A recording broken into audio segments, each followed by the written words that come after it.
Hello and welcome to this year's Sigex here in Leicester at the venue for this year's Command, Control and Signalling exhibition. We at Softec Rail specialise in providing both design and build services for signalling and telecom. So it's an amazing platform for us to dive into the world of S&T, two disciplines that are intrinsically linked in shaping the future of our railways. So let's get in. Whilst of course we're here to exhibit ourselves and catch up with the latest developments, we're also particularly interested to explore the real-world benefits of these two disciplines.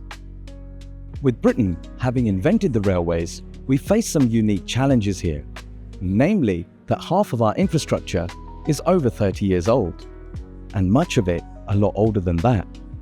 But with the growing population and new generations of people wanting to use the trains, we need them to be more frequent, faster, greener, safer and more reliable.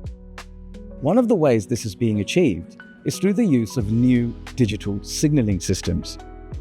By integrating cab signalling with advanced telecom-based train detection systems, we can enhance the efficiency and therefore capacity for both passengers and freight operators.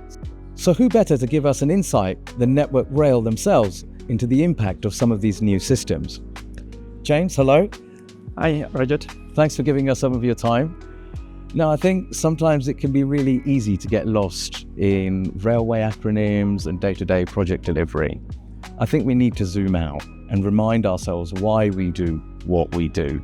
So can you tell us how some of the new signalling and telecom systems translate into real-world benefits for passengers and freight operators? Thanks, Rajat. If you take it from a traveling member of the public like yourself, is when you buy your train ticket, you expect to travel from point A to point B, get there on time, but more importantly, get there safely. Yeah. This is what the new signaling systems will provide. Now, that's not something that's visible to the members of to the general public in terms of what's going on with the signaling system. But what we're trying to do is to make sure that you get the right journey times.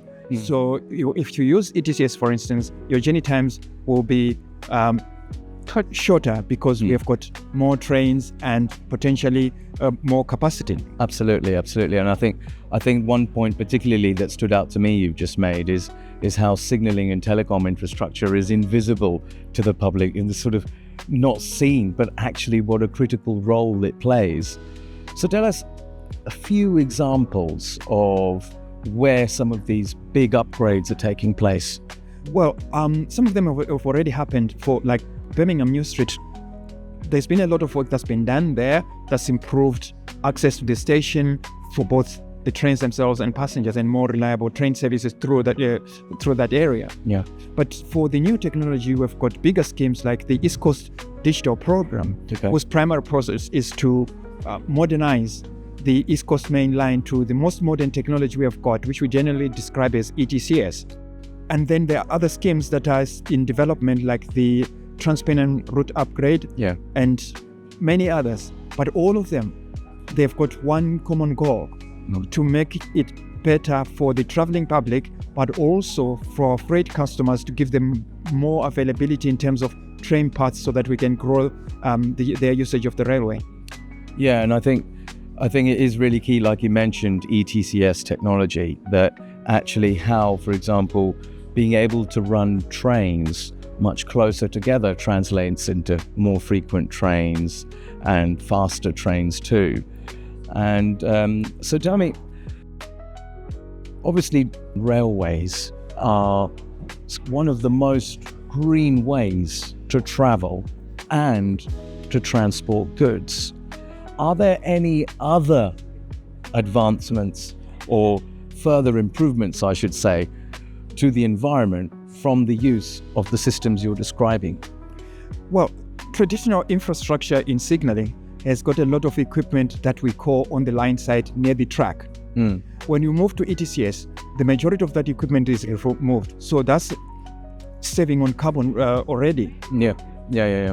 So there's a lot of benefits in terms of the carbon footprint when you add it all up to when you move to train travel. Exactly, and I think as well, if we can encourage more people to use the trains because we're able now to provide them with more frequent service. As a whole, the population's carbon footprint per capita goes down. And obviously with freight customers, by facilitating them being able to move their goods through the network, we then reduce the number of lorries on the road as well. Exactly. It's a win-win for all. Listen, thank you so much for your time, James. Really, really appreciate it. Thank you. Wish you the best. It's been another great Sigex this year. We've seen a wealth of S&T initiatives set to transform our railways. Now, even though a lot of rail engineers regard S&T as dark arts, we've seen today that there's so much more than just traffic light systems. They're what ensure that our trains move safely and efficiently across a complex network.